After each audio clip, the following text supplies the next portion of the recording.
Türkmenistan'dan Rusya'ya seferler 14 ve 29 Nisan'da yapılacak.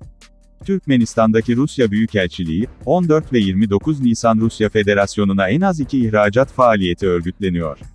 Aşkabat'taki diplomatik çevrelerdeki Türkmen News kaynakları, News'e uçakların Türkmenistan Hava Yolları tarafından Rusya'ya göndereceklerini söyledi.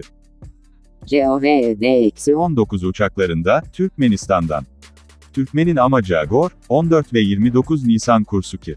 Uçaklar boş dönecek. Aynı zamanda da giden çok sayıda Türkmenistan vatandaşı olduğu da belirtilebilir. Hangi uçuşlarda harcamaları geçirilmez? Türkmenistan ile dünya çapındaki insanlar, 2020. 5 Nisan, Türkmenistan günlükleri İstanbul'dan yolculuklarında bir arbede uçuşlarında. Uçağa Ukrayna'dan Türkiye'ye kaçan Türkmenlerin yanı sıra nasıl bir tahmin için İstanbul'a gelenlerin olduğu için 290 Türkmen konsolos gibi bindi. Liste yer Türkmenistan gibi bindi, almayan Türkmenistan üstleri. Bazı, İstanbul'daki sonuç olarak, Covid-19'lu vatandaşları, resmi versiyona Gorbu tek bir vakasının sınavına bir yarışmaya katıldı. Kanalıma abone olmayı ve bildirim zilini açmayı unutmayınız.